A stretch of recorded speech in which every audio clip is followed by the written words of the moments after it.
Get ready for a game changer. Sarah Westall is bringing you Business Game Changers Radio.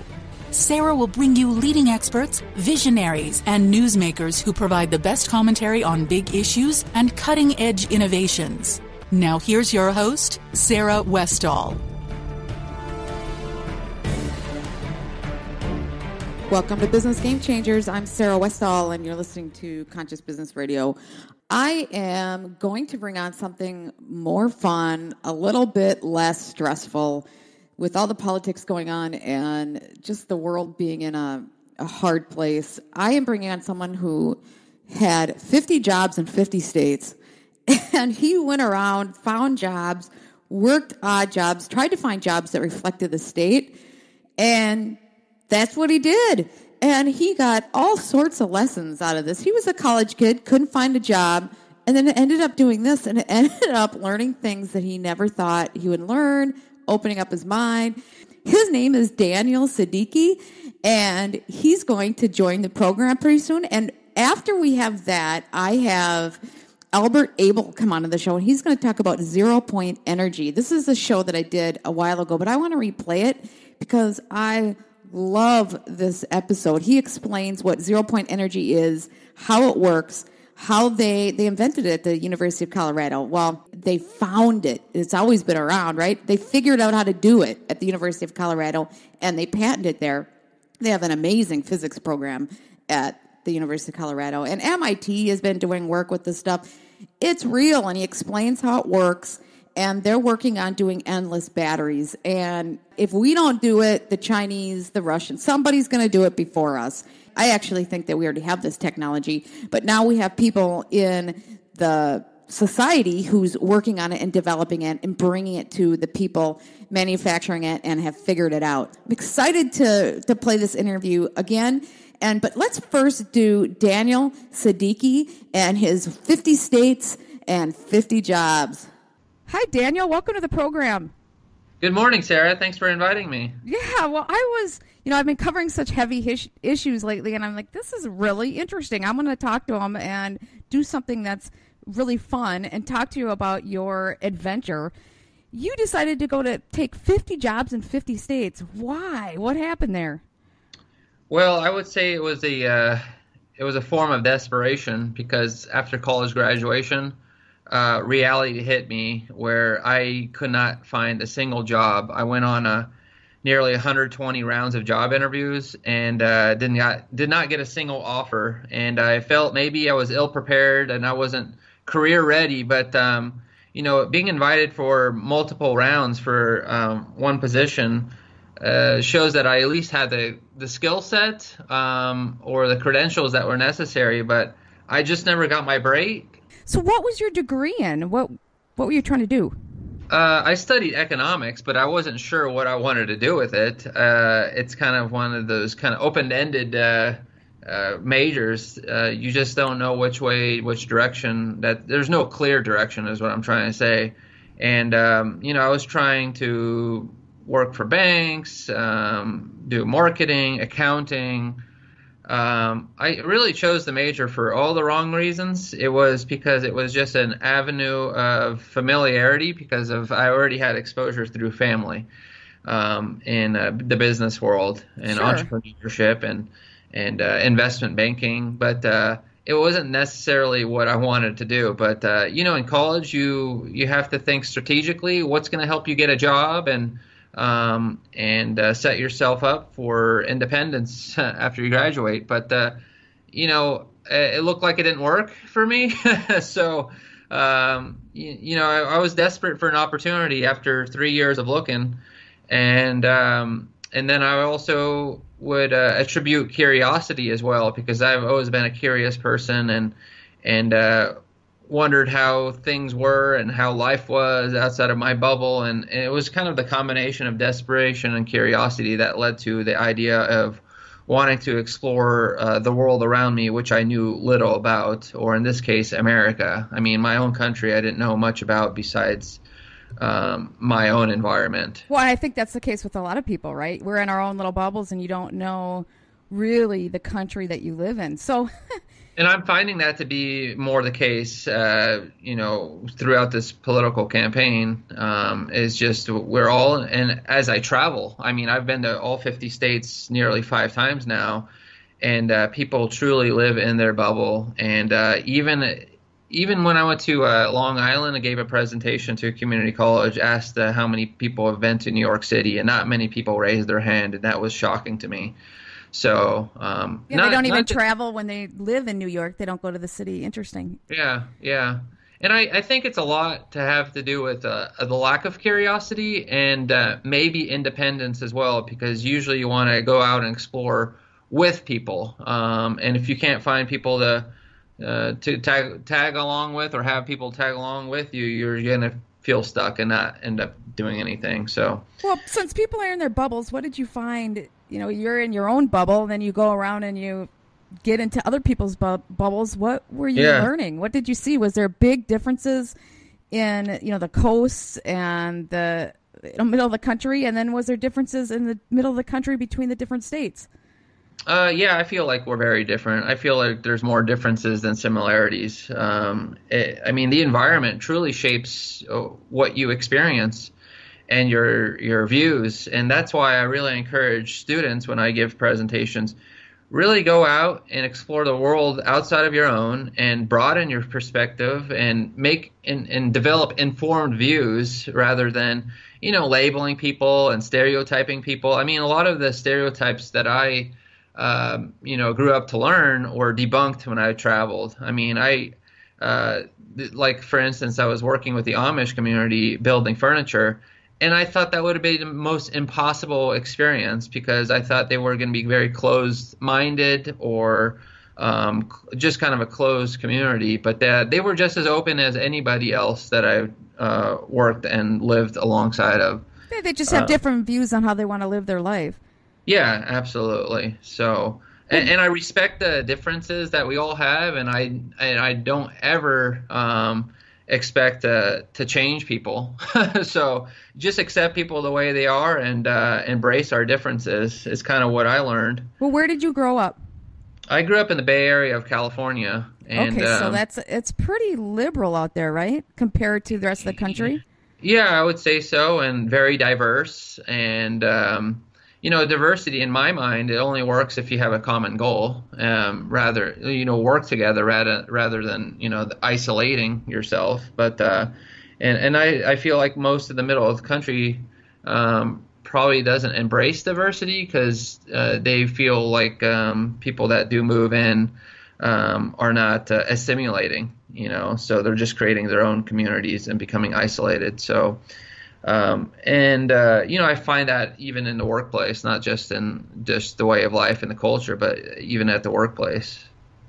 So was there any place that you went to that you just couldn't stand the culture and what did you have a hard time with?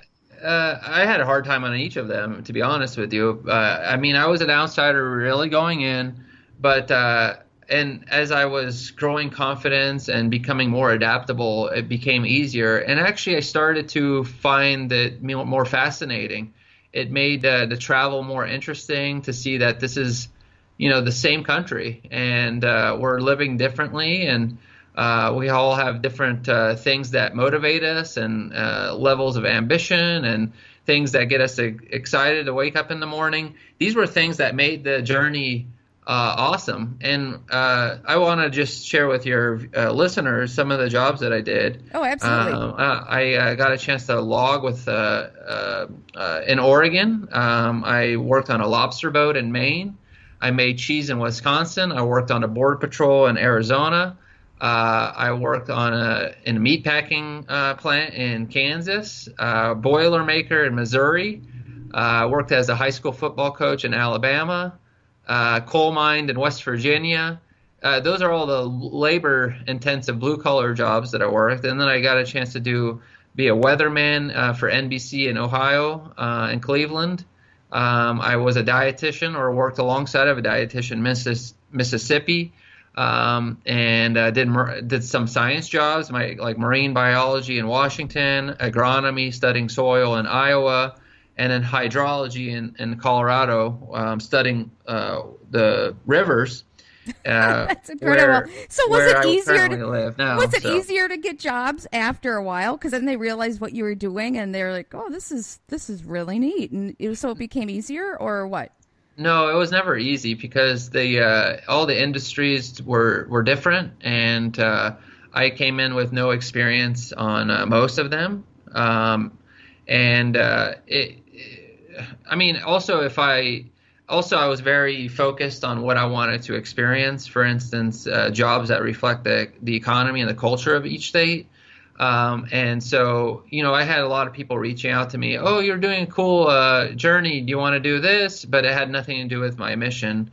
And so, the jobs that I landed, like for instance, working on a lobster boat in Maine, I didn't know how to contact lobstermen directly. So I had to just be resourceful, and I called up grocery stores and asked for connections through them. And, same with Amish, I called up furniture outlets and how can I get in contact with? So it was never easy. And a lot of people didn't know of my journey and what I was doing that were a part of the experience. And if they did know that oh yeah, I saw him on CNN. Yeah, we'd like to hire you because of that. I would turn them down if they weren't hiring me because of the authentic experience or the organic experience, then I would have turned them down. So, what did you get paid in each place that you were at? Yeah, so I got paid 45 jobs out of the 50, and all the jobs were from a Monday through a Saturday typically, and it ranged. My wages ranged, of course. I expected whatever anyone else that was in that position would earn. So nothing more, nothing less. Even though you didn't know what you were doing. I went through nearly 5,000 no's, about 100 per state, and rejection is a huge part of my story. And the 50 employers that said yes, they took a risk, and they hired me, and they embraced this experience, and they trained me well. They threw me into the fire and made me learn by doing, and that's why I really encourage people to get out of their element and challenge themselves by being out of their element. This is the quickest and best, most effective way of learning. So what were you surprised by during this whole process? Oh, everything. Even host families. I was expecting to sleep in the back of my Jeep Cherokee the entire trip, but I found a host family in every state just by happenstance. When I was at a job site, people would ask me, "Oh, where are you staying while you're in this state?" And I didn't want to admit I was planning to sleep in my car, but they offered me a place, and that happened in every single state. And that was one of the most eye-opening, is just the willingness of people to help you. And networking became a huge part of this journey. I would say a majority of my jobs were found through meeting people, and obviously with the host families as well.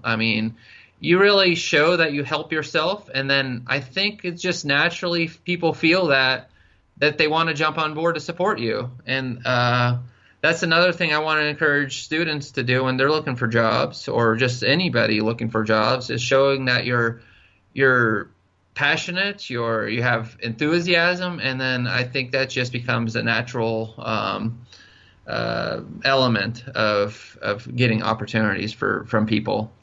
Well, with the election going on, how do you see the parallels of what you learned through what you're seeing now with the extreme social situations we're seeing now with politics? Well, it's just like your job. You choose jobs because when I did a poll when I was traveling across the country, 52% of people choose their job because of their environment, because of what they've seen in their past, what they've been exposed to. And I think the same thing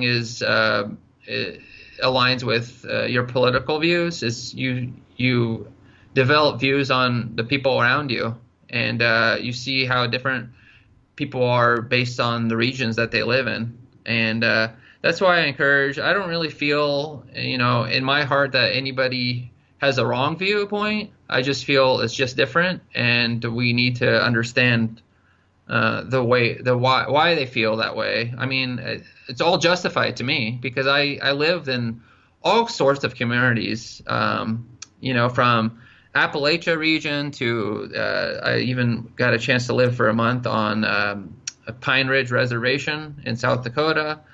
And you really see the effects of political decisions and the economy, and how economy and unemployment or underemployment can affect people socially as well. Well, do you think that the liberals are always viewed as being much more open and accepting, but what we're seeing now is that they're not being accepting. Open. Yeah. They only accept if it helps their what I'm trying to say, as long as it's to their advantage. It's pretty surprising. It's almost like people are afraid to even talk to them because they won't accept their views. Yeah. And did you see that when you were traveling around as well? That I was, when I did this journey, it was right when President Obama was elected. So I didn't really. I was so more focused on the economics of each of the states and all that, and so busy with learning about people and culture. But the political thing is something I never really got involved in. But now it's becoming more interesting to me because I do understand where people are coming from. And actually, my next project is to do 50. I'm calling it American Bucket List Challenge, where I experience 50 unique cultures in 50 states. So I'm going to get a chance to really dive into, like, for instance, I'm going to be singing with the Tabernacle Choir in Utah and doing a buffalo roundup on horseback in South Dakota. So I want to really immerse in more of the culture rather than the jobs this time, and really encourage people to get out of their bubble because we all live differently. There is some historic context on each of these things. I think the best way to learn about people and the culture is through hobbies or pastimes, and that's essentially what I'm planning to do. And I want to just encourage people to just inform themselves. Well, so how are you funding this? Are you getting paid once you're done with this? Are you making money through writing a book and doing talks and things, or? Well, no, I kind of subsidize these projects with books and talks, but I mean my primary focus and career is an internship program that I run, and it's growing pretty rapidly. I'm on 80 college campuses now, where students could experience 5 jobs in 5 states in 5 weeks. Oh, excellent. And earn college credit for it. And it could be related to their career, their major, or if they're undeclared, then they have a chance to experience 5 unique jobs. And we place them there, and I gained a lot of life experience and confidence and information, and I learned a lot in just 1 year. And I wanted to create a platform for college students to have a similar type of experience, to get out of the classroom environment and really connect the dots with the real world, because we find a lot of students just go through the motions and not really sure where this could lead, where their education could lead or help them. And there was a time I questioned the value of college education, just because I was wondering, how is this going to benefit me? How am I going to utilize it? All these questions were going on. When it was too late, I was thinking about these things too late. And so I just want to prepare kids or college students early on, thinking about career. Because why do you go to college? Is to set yourself up for a good career, a meaningful job, not just to get a stamp on your resume, So you're in 80 colleges and universities. Is it all over the country? All over. I mean, I might even. I'm hoping to expand it finally in my home state of California. Stanford University, UC Berkeley, they've all expressed huge interest, and but yeah, I'm all over the SUNY schools, State University of New York system. How about University of Minnesota? At Duluth. I'm on the Duluth campus there. Yeah. Oh, you should Are get you to the from? Twin Cities. I teach Are at the U you? of M. Yeah. Oh, do you? Okay. Yeah. I mean, I would love to get it all on the UM campuses. Definitely. Interesting. And how many people do you have working in your company? There's four of us now, and we're expanding quickly. I imagine. See, you weren't supposed to just go get a job. You were supposed to be an entrepreneur. Yeah. See, that's that was one of the big questions after I finished my 50th job. What am I going to do next? And I wanted to not just settle for a job that I got offered in, because 48 out of the 50 jobs offered me a full-time job at the end of each week. And You're a good worker. Good for you. Keep going. Well, yeah. I think a lot of it had to do just with attitude and willingness to learn. And the employers and coworkers really appreciated that. But I thought I could do something bigger. I thought I could do something bigger with what I experienced and solve a problem. And I knew there was a problem. When I was a college student, I was like, I was just I went through everything that most common college students go through, and just wondering, what am I going to do with my major, and how can I find an opportunity, and how can I find a job that I love? I mean, we find that nearly 90% of Americans don't like what they do. And I just want to encourage, the students to take risks and learn to be adaptable, because there's too many options and avenues out there to take advantage of. And unless you're adaptable and open-minded, you're going to be closing a lot of doors. And there's also too much rejection that people are fearing. And that's closing a lot of doors too, because I found that rejection and embracing rejection opens doors, because if you just have a high level of tolerance, then you're finally going to get a break. And so I created a business that I felt was necessary, and that's why I think it's growing. That's excellent. You're having just the right attitude and not being in your bubble, reaching out, not being afraid. That's just so great. You exemplify what all these lessons are that we're trying to teach kids. That's great. So now when you're getting out of your bubble and people getting out of your bubble, that's when you grow, isn't it? Yeah, it's it's challenging. I mean, there's no doubt about it. But it comes to a point where you start getting comfortable with being uncomfortable.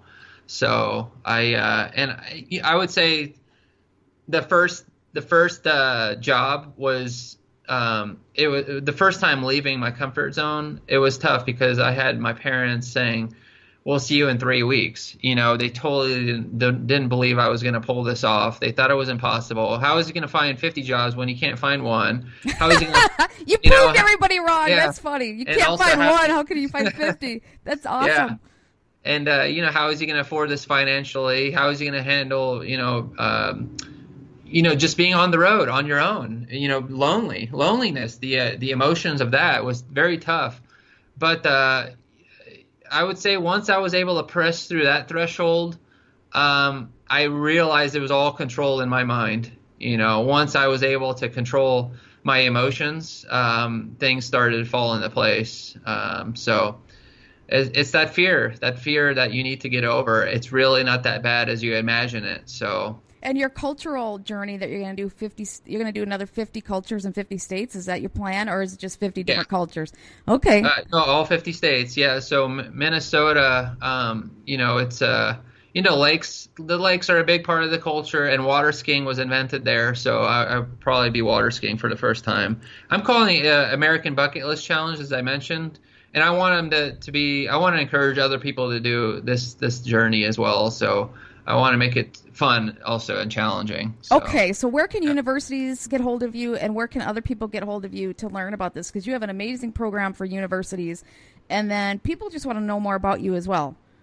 I have a website called Living the Map, and that's exactly what I did, Living the Map. And you can find my contact and more about our programs on that site. Okay, so you have all the university contacts there, and then people, too, if they want their kids or themselves to go to... No, do they have to be affiliated with the university to be able to go through your internship program? Not necessarily. That would be a huge plus because they can get awarded credits. But, they could do it unaffiliated if they desire. Well, let's say their university isn't set up yet, but they really want to do it. Okay. Then they could still do it and probably go back to their college and ask a faculty member if they could get credit for it. Oh, excellent. So you get credits. Kids they go to 5 different states, 5 jobs, and then they get class credits for this. Absolutely. Yep. Oh, everybody would want to do that. Okay. Well, thank you so much for joining us on this program, and keep doing your thing. Yeah, thank you so much for your time, Sarah. Thank you for inviting me. Yeah, you're welcome. I'm going to have all of Daniel's information up on my webpage at sarahwestall.com. If you or your child wants to do an internship, 5 states and 5 jobs, I think that's a wonderful idea. He says he has 80, 90 universities that are affiliated with his internship program now. So I will have all that information up on my webpage. But now we're going to move on to Zero Point Energy, which is an amazing topic because I believe this is the energy that we are going to be using into the future. There are other sorts of energy as well that's free energy. This will be able to power everything that we have without hurting the environment, without costing us after the initial investment. Not even just that, I want something for my laptop so my laptop doesn't have to be plugged in every second, or my battery with my cell phone that doesn't work anymore, so now I have to go get it replaced. There's some issues with bringing it to market because of the petrodollar and doing it in a way that's not disruptive to our geopolitical monetary system. And I suppose we have to be responsible for how we bring things and not be so disruptive that it actually destroys us versus help us. So I really, really respect that. But at the same time, let's figure out how to get it out there because it's absolutely great, and I think it can do great things for many people. So let's welcome Albert Abel to the program. Ready. Hi, Al. Welcome to the program. Hi, Sarah. How are you today? I'm doing great. And I have been really excited about this interview. You have a really, really interesting thing going on there. And, well, you claim, let's get right into this. You claim to have the ability to create a device which requires no fuel, produces no waste, and supplies unlimited and continuous clean, safe, and affordable energy. How is that even possible? You know, Sarah, that has been a point of contention ever since I came up with that phrase. In our business plan, I opened the plan by saying, imagine a device that requires no fuel, produces no waste, and yet produces clean, safe, affordable energy. And every time people would read that, they said, this sounds like perpetual motion, free energy, or too good to be true. And quite frankly, that was a little frustrating because what I had to point out to people is, hey, I'm not the first person to do this. Jodian is not the first company to do this. What I described in that definition is, in fact, a technology which currently exists. It's currently a $500+ million a year business, and it's headed well up to $4 billion a year by the end of the decade. This is an industry and a technology that's known as energy harvesting. Okay, well, what is energy harvesting? Energy harvesting is the process of capturing small amounts of waste ambient energy for low energy applications. Things like piezoelectric, thermoelectric, photoelectric, triboelectric, other processes are used to capture and utilize ordinary but wasted energy. Would that be also, would it also be solar? Absolutely. Okay. Absolutely. If you think in terms of a few years back when people used to wear watches, and one of the new crazes was the self-winding watch, and the watch actually gained its energy to wind itself from the movement of the wearer's wrist. And this was an early form of energy harvesting. Okay, so why, if these devices exist, I know solar devices are starting to be used, en masse, but why aren't people doing more stuff with solar or with energy harvesting? Actually, Sarah, energy harvesting is probably it's kind of the great waking giant that is going to be shaking the foundations of a lot of commerce over the next decade or two. Energy harvesting is a big, big business, and it's growing at a rate that is much faster than most people can even imagine. It's being applied to sensors for remote locations, things like measuring the stresses in aircraft skin, pretty much any place where you need to get some sort of tiny amount of electricity to do a very small job. They're placing energy harvesting devices. They're even putting these in people's bodies so that they can use their heartbeat to power their pacemaker. And so it's pretty much small quantities, stuff that are when you're doing something that doesn't need mass energy. Most energy harvesting, but by no means all energy harvesting, but most energy harvesting, yes, is focused on ambient waste energy that is available in little tiny amounts and can only be sucked up in little tiny amounts. But as you pointed out, solar energy is an example where massive amounts of energy can be captured. And once you have a solar operation in place, that sits around and basically produces prodigious amounts of energy all the period that the sun is actually shining, and it is energy that requires no fuel, produces no waste, and yet it does produce tremendous amounts of energy, and it's clean and it's safe. Well, but you believe you have maybe a new and improved way of getting to harvesting energy, and you are using the quantum vacuum field. What is that? This is something that I am tremendously excited about. We're not doing anything unique in terms of the concept of energy harvesting. What is unique at Jovian is that we are focused on a totally novel source of energy, a source of energy which modern physics accepts and knows and understands exists. But up until this point, modern physics has held the position that it's not possible to directly extract this energy for practical use.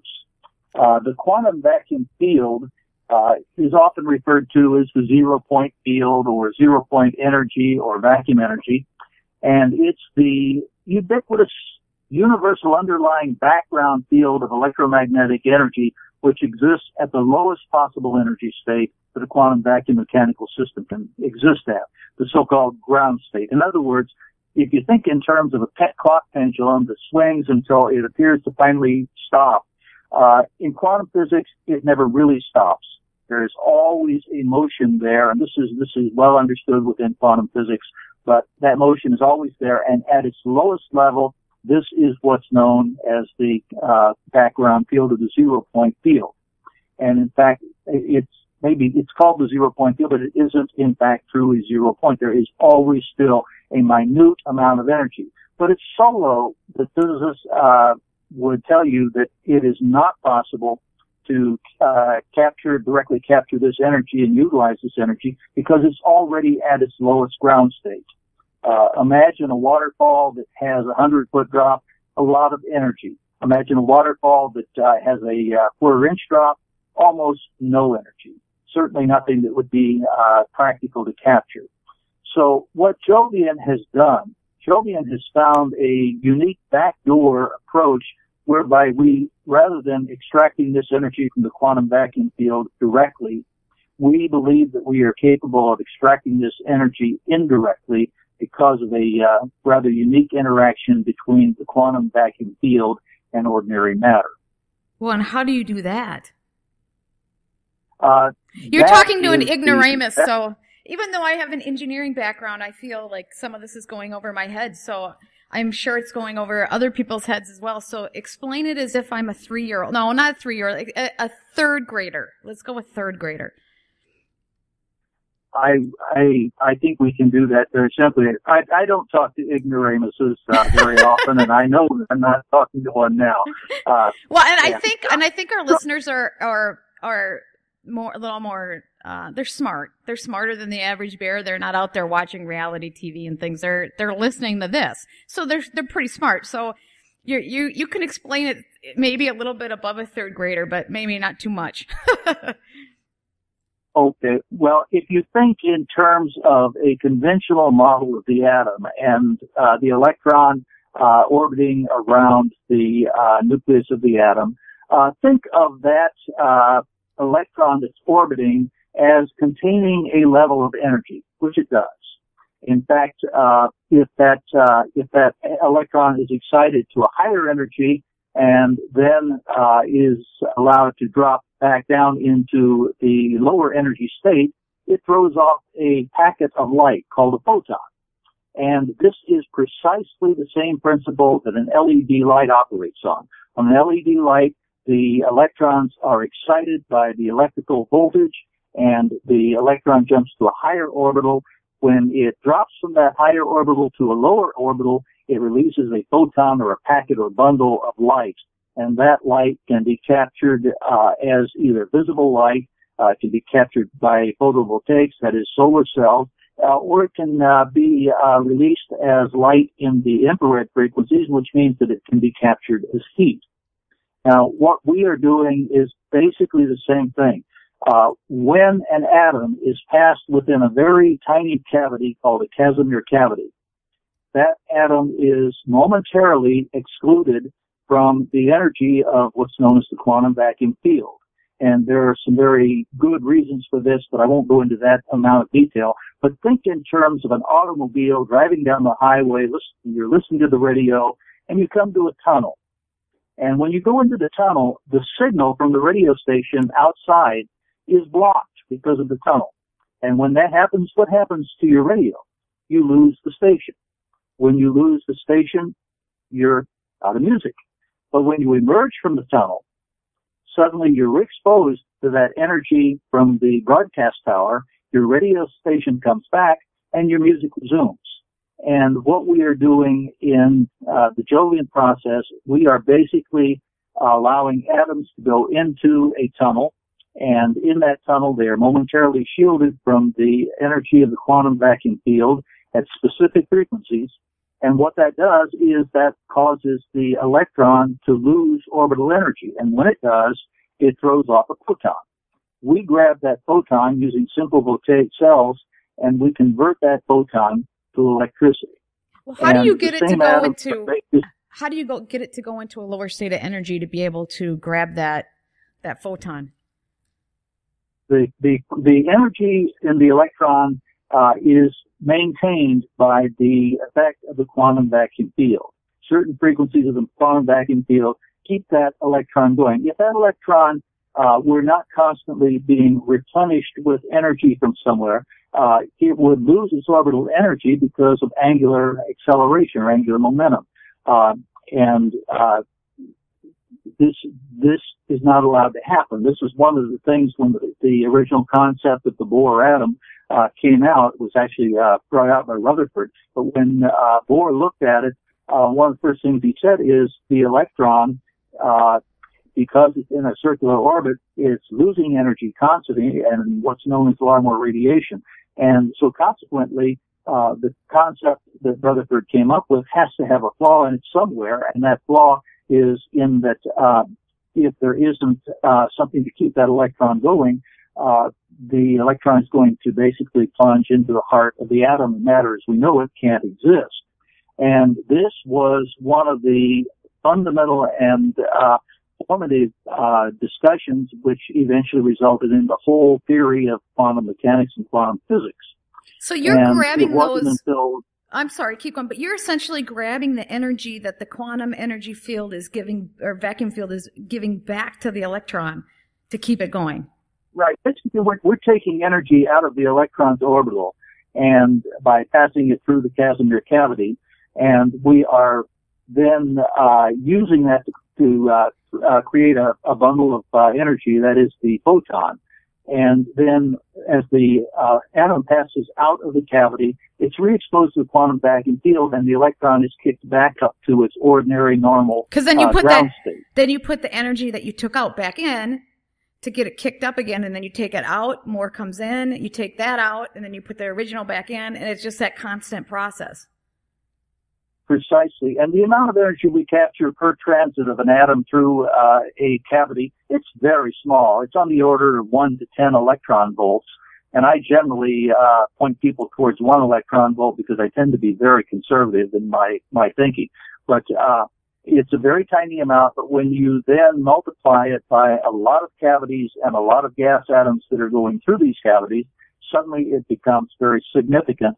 And we could be looking at, for example, in 1 square centimeter of cavity material, we could be looking at outputs possibly as high as 4 to 6 watts per square centimeter. Wow. So how much, how big does it need to be a light bulb, for example? Just multiply 4 watts. You've got a 100-watt light bulb, and let's say 4 watts per square centimeter. That'd be 25 square centimeters to light a 100-watt light bulb. Okay, so it would we're be. Not talking about. Interesting. Okay. And the designs that we use obviously would not use just one passage through a casimir cavity, but we would do multiple layers and thicknesses, and we would leverage the amount of output by increasing the number of square centimeters of pore space. Oh, so you could probably you might be able to get that 1/10 the size by increasing the number of things in there, so that you could do a light bulb with absolutely. more of the size of a battery. Absolutely. In fact, this is where we plan to take this technology. We would like to basically enter the marketplace with what would in effect be small power cells, which functionally perform like an ordinary battery, but which never require recharging or replacement. And these. Go ahead. I'm sorry. And these are not dangerous. They're safe, and they're not dangerous at all by getting this energy out of the vacuum tube. There is no way for this that we can see for it to have any sort of hazard associated with it. The atoms, as they go through the system, are unchanged, other than that they drop energy and we capture that energy. And there are no effects that we can think of that might make this dangerous in any way whatsoever. So this is amazing. Okay, so how are you planning on using this technology? You're going to create batteries. You started explaining that, and I had to just talk about the dangerous thing, that it's not dangerous. But how are you going to do this? You're going to make batteries, and what kinds of products and things are you going to put it in? Our focus is going to be initially just on small energy cells, which you could use in a flashlight, a laptop computer, a cell phone, possibly a small electric appliance, electric tools, anything where you needed mobile power that was available at an energy level that would be more keeping with what's associated with normal utilities. So you mean no more recharging our cell phone or plugging in our laptop every few hours? We could just go. Wow, and my daughter could sit and watch her movies on the airplane, and we wouldn't have to worry about them running out if we're on a long flight. Precisely. And you know how many plot lines in Hollywood movies depend on a cell phone battery dying? Yeah. It's amazing. People live with a constant presence hanging over them of their cell phone going dead because the battery dies. And this is something that this technology has the potential to totally eliminate. Wow, this is amazing. So the other thing that it'll eliminate, which is a special favorite of mine, is it'll eliminate the need for extension cords. Well, yeah, we got cords all over the place. Yes. Or lights outside. And I have a personal favorite of extension cords. Now, is it going to be dim like a solar light is, or is it going to be nice and bright?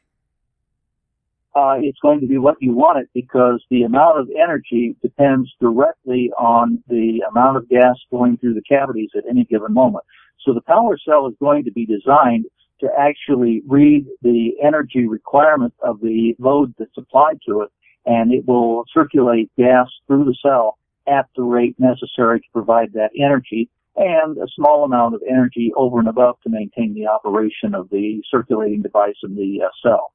So basically, think of it as a membrane with hundreds and hundreds of millions of very tiny pores that gas is being allowed to pass through, and then recirculate over and over, and we're capturing the photons as they come off from the cavities and converting that to useful electricity.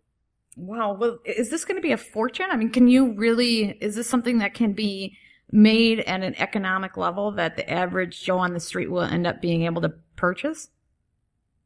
When we first started the program, because Casimir cavities are traditionally in research are made using gold as a wall material, we thought that they might be a bit on the pricey side. What we found, to our amazement, is that we can use a lot of materials as the walls of the Casimir cavity, and in fact, we have used a very simple, very inexpensive polymer membrane that's used in filtration in laboratories all over the world, something called a Wattman filter, and we've actually demonstrated the process with a Wattman filter. And this was crude, but it was a big surprise. We found that the materials of construction are going to be presumably very inexpensive, and we've recently latched onto some technology thanks to the advent of significant growth and development in nanolithography and nano self-assembly technologies, whereby we can produce massive, large sheets of Casimir cavity materials at an incredibly low cost. So we envision the Jovian energy cells actually being not only price competitive with ordinary batteries today, but probably having a significant cost advantage over conventional batteries today. Wow, we see this as a very real possibility. Well, this could be really this definitely is a game changer for sure. So you're working with the University of Colorado Boulder on this. They hold the patents, right, on this technology. And how is your company working with them? Preliminary investigation process was conducted in the Quantum Engineering Laboratory at the University of Colorado by Dr. Garrett Modell, who is one of the inventors of the process. We've done several studies at the university at this point, and as part of our relationship with the university holds title to the original patent on the technology, and we have universal and global rights for marketing and use. And that is the nature of our relationship. And the scientists that came up with it are actively involved in the company, correct? Yes, they are. Well, yes, I know there are two inventors, Dr. Bernard Heisch, who is a retired astrophysicist and popular writer, and Dr. Garrett Modell, who is full professor at the University of Colorado. Well, I know that a lot of the universities now are working with their science departments, their technology departments, and trying to monetize what their professors and their departments are coming up with to try to get it out to the marketplace. And I would assume this is more what Boulder is doing with you, one of those projects. We are working independently of the university with respect to our commercialization efforts. We haven't asked the university to participate in that form. We would like to maintain a certain amount of independence for control of the technology, especially as our patent portfolio expands. We are just at the very cutting edge of a brand new field, and we envision probably well over 100 or more patents issuing from this technology as the basic research moves forward. This is an area that is going to open up many technological doors and we would like to have a considerable level of control over the technology. Well, this will be incredible. So what phase are you at right now? When do you think a product like this is going to be to market? We are currently at a stage where we are raising funding now to complete the proof of concept. We have demonstrated the process in the laboratory on several occasions, and we are now interested in taking that work and applying that work to the engineering and construction of a larger unit, basically a benchtop scale device, which we intend to demonstrate And our objective is to demonstrate a device which operates at what is commonly referred to as over-unity, i.e. the process produces more energy than is required for its own operation. In other words, it will not only be able to maintain its circulation of gas flow through the device, but it will also be able to supply additional energy to do useful work. And I'm thinking now in terms of lighting a light bulb, running an electric drill. I'm thinking that our benchtop unit will probably be in the 5 to 10, maybe higher watts in terms of its output. And so then you can go after you can start doing smaller devices. And what time frame are you thinking? Next year? I think by late 2017 we can expect to have a working prototype of a Jovian energy cell that will be ready to convert to early commercialization. And you have this all working in a lab, correct? Already. I mean, you've proven out this technology. We have demonstrated the technology, but we have not proven it to our own satisfaction yet. We have demonstrated that the flow of gases through Casimir cavities definitely produces energy signals which have no other rational explanation other than that we're extracting them by the Jovian concept.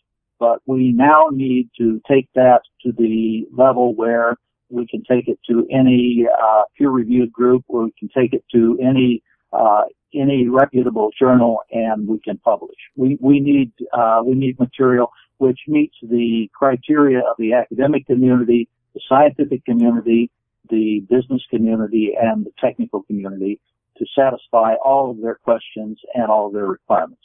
So what are the obstacles that you have now? What are you trying to, what do you foresee as your obstacles and what you're trying to do?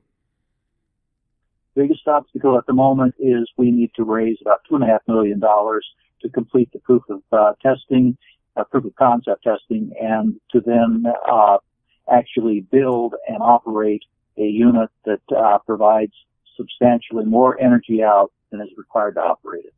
So if the United States doesn't do this, do you think there'll be other countries that'll end up beating us to this new development? This unfortunately keeps me awake at nights because nature abhors a vacuum, and if we don't do this, somebody else will. Fortunately, our initial patent is broad, and as we move forward, we're going to be expanding our patent portfolio dramatically. But ultimately, it would not be outside the scope of reasonableness to think of rogue nations who don't respect the international patent regulations the way we do to jump into the game and try to undercut us. So, well, there's a lot of countries that don't. There's a lot of countries that don't acknowledge it. That's correct, and that is a source of concern.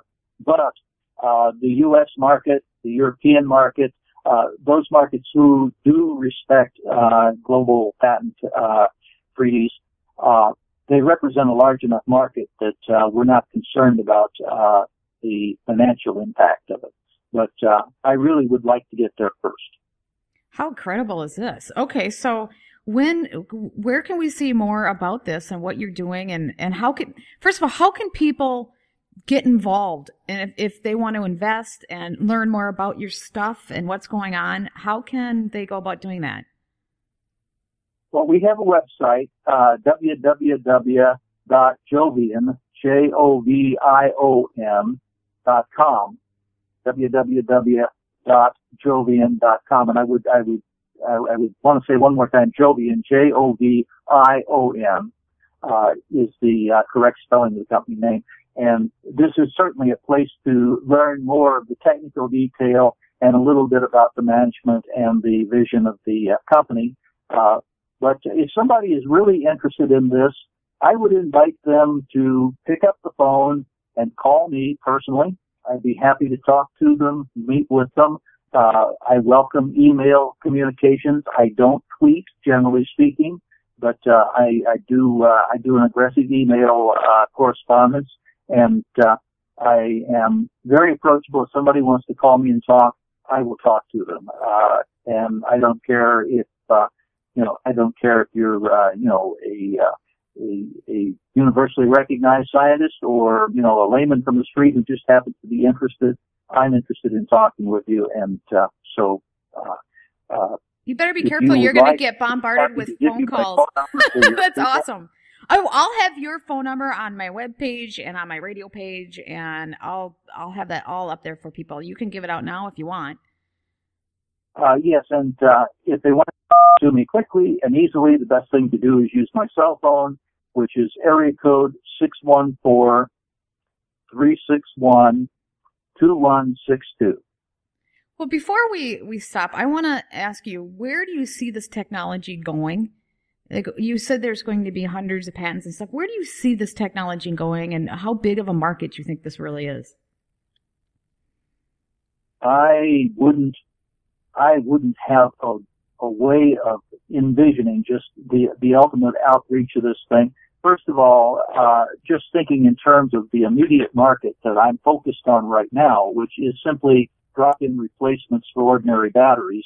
The U.S. market is on the order of $18-19 billion presently for battery markets. The global battery market is about 130 some odd billion. So just the battery market alone is staggering. If we go beyond the battery market and if we start looking at applications outside the battery market, it just sort of then branches out and the sky's the limit. I don't want to be one of those guys who shouts and arm waves and oversell something. That's not the way I do things. So you're walking cautiously right now because there's a huge amount of potential here, but you really got to get it to work on a small level with batteries and basic things and see what it really can do. See what the potential really is. Right. If I can just simply put a battery in the hands of anybody who has a device and let them see it, let them use it, they'll understand the value of it. One of the great things about this technology is it does not appear to have any mechanism whereby you can weaponize it. It is not like some energy technologies which can be terribly destructive. And more than that, it has tremendous potential applications to provide cheap, inexpensive, very robust, portable energy for third world and developing nations. And well, it sounds like it's tremendous safer. Humanitarian impact. Well, it sounds like it's safer than oil and or electricity even, because electricity can be dangerous. The flow of currents, and then with the poverty all over the world, it seems like it could be something really fantastic. Yes, what we could do to help people in third world settings, there's just really no end of it. We could make possible heating, refrigeration, cooking, medical support, all of the things that currently are just not available in many areas. Well, and I think getting a working battery and starting to get it out on, flashlights and computers and cell phones and things would be just right. Just that would be a huge step forward. That's where we want to go. Well, you know what? Thank you so much for joining us. I'm just really excited. This is something that I'm going to be following quite a bit, and I'm definitely going to have your information up on my webpage and on my radio page, and hopefully people will take advantage of getting hold of you. And I'm sure the amount of money that you're asking for is just a drop in the bucket for some of these really, really wealthy people out there that need something really good to invest in. So I think I can tell you that we have an opportunity that the right investor is going to just be absolutely excited beyond belief at the potential. And I'm looking forward to chatting with that person. Okay, well, that sounds fantastic. And for now, you have a wonderful day. So I hope you like that interview as much as I liked doing it. I love that guy, and I love the fact he's doing this stuff. I am going to have him back on. He promised me another interview to give me a status when they're ready to fully go. I want to bring more information on that project as soon as I possibly can to you. But for now, I want to remind everybody that you can get all my shows, sarahwestall.com. You should know that by now. And please support the show. I have this online shop. I just have a mug there. buy one for someone you love and help support the show. I'm testing it out. I'm going to have other products there as well. And hopefully it can be a win-win for people. They can buy things they like, and we can also fund the show. So for now, I hope everybody has an amazing day. You've been listening to Business Game Changers with host Sarah Westall. And learn more about Sarah at sarahwestall.com today.